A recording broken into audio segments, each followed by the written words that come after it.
تو مارکہ حق میں پاکستان نے صرف ہندوستان کو نہیں بلکہ ساری دنیا کو اس مسئلے کی ریجنل جیو پولیٹیکل اور انٹرنیشنل امپلیکیشنز کا بتایا. بالکل ایسے پاکستان کوئی سٹنگ ڈک ہے نہیں, پاکستان ایک نیوکلیئر آرمڈ اسٹیٹ ہے, and for that reason this issue becomes ever more important to be resolved, because this is a nuclear flashpoint.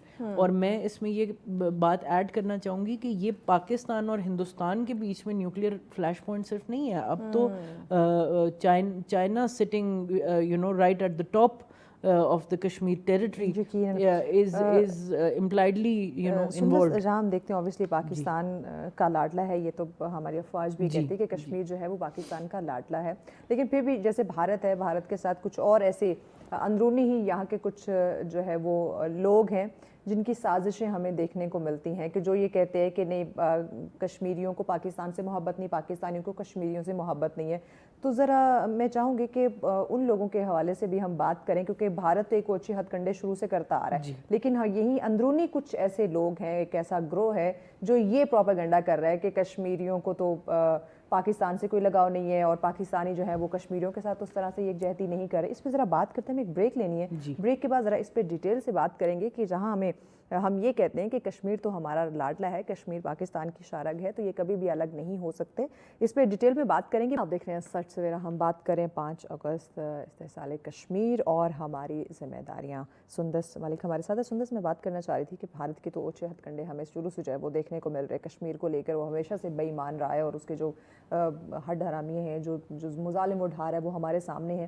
لیکن وہیں پہ جہاں ہم پاکستانی جو ہیں وہ کہتے ہیں کہ ہمارا دل جو ہے وہ کشمیریوں کے ساتھ دھڑکتا ہے, کشمیر ہمارا لاڈلا ہے, ہماری شارگ ہے, وہیں پہ کچھ اندرونی گروپ ایسا ہے, سب اوبیسلی سب کی بات نہیں, کچھ ایسے لوگ, کچھ ایسا گروہ جو کہتا ہے کشمیری چاہتے ہیں کہ پاکستان کے ساتھ نہیں رہنا, پاکستان کہتے ہیں کشمیریوں سے ہمیں کوئی کنسرن نہیں. تو میں چاہوں گی ذرا اس حوالے سے بھی آپ بتائیں. دیکھیے جی, میں یہ بات بڑی حیران ہوتی ہوں کہ اس طرح کی سوچ کوئی کیسے رکھ سکتا ہے, کیپنگ ان مائنڈ کہ ایک ہسٹری ہے کشمیر کی اور پاکستان کی جو سانجھی ہے. بالکل ایسے میں ہمیشہ اس بات پہ فخر محسوس کرتی ہوں بینگ کشمیری کہ 14 اگست 1947 کو اس خطے کے لوگوں نے اپنے آپ کو پاکستانی کہنا شروع کیا. پاکستان مبارک ہو آپ کو. 14 اگست 1947 کشمیریوں کی محبت کا یہ اثر کہہ لیں یا ان کی اس کو دیوانگی کہہ لیں کہ اس آئیڈیالوجی کے ساتھ کہ 19 جولائی آزادی سے تقریباً 28 دن پہلے کشمیریوں نے اپنے آپ کو پاکستانی ڈکلیئر کر دیا تھا. ٹھیک ہے, 19 جولائی 1947 مسلم کانفرنس ایک مینڈیٹڈ پولیٹیکل فریم ورک کے انڈر انہوں نے اپنے آپ کو پاکستان کے ساتھ اسیڈ کر دیا تھا کہ ہم پاکستانی ہیں. اس کے بعد یعنی وہ چاہتے تو وہ اپنے آپ کو بھارت کے ساتھ بھی کر سکتے تھے, جی, لیکن انہوں نے پاکستان کے ساتھ اپنے آپ کو جوڑا. اس کے بعد سے لے کے سید علی گیلانی صاحب کے وقت تک جب انہوں نے کہا کہ اسلام کی نسبت سے, اسلام کے تعلق سے, اسلام کی محبت سے ہم پاکستانی ہیں, پاکستان ہمارا ہے. اس کے بعد نیکسٹ جنریشن جو فی الحال چیئرمین ہیں آل پارٹیز حریت کانفرنس کے, مسرت عالم بھٹ صاحب, the longest serving prisoner in Asia without a trial, جن کا آج تک ٹرائل ہی نہیں ہوا. انہوں نے کیا کہا, تیری جان میری جان پاکستان, پاکستان. اور اسی طرح سے ہمیں پاکستان کی طرف سے ایک دفعہ نہیں ہزارہا دفعہ ایسے ایگزامپلز ملتے ہیں, ایسے انسیڈنٹس ملتے ہیں جب ہمیں یہ بات بڑی کلیئر ہو جانی چاہیے تھی کہ اگر کوئی کشمیریوں کے حق میں کھڑا ہے اور اس کو کنسسٹنٹلی پرسو کر رہا ہے تو وہ پاکستان ہے. بالکل. اچھا, جہاں تک آپ نے کہا ہندوستان کے عزائم اور ان کے ڈس انفارمیشن کیمپینز کی بات ہے, جیسے میں نے اپنی پہلی بھی بات کرتے ہوئے کہا تھا کہ this is something well known to the world, the worst kept secret ہم اس کو کہہ سکتے ہیں, that the world very clearly knows what Indian disinformation campaigns are like.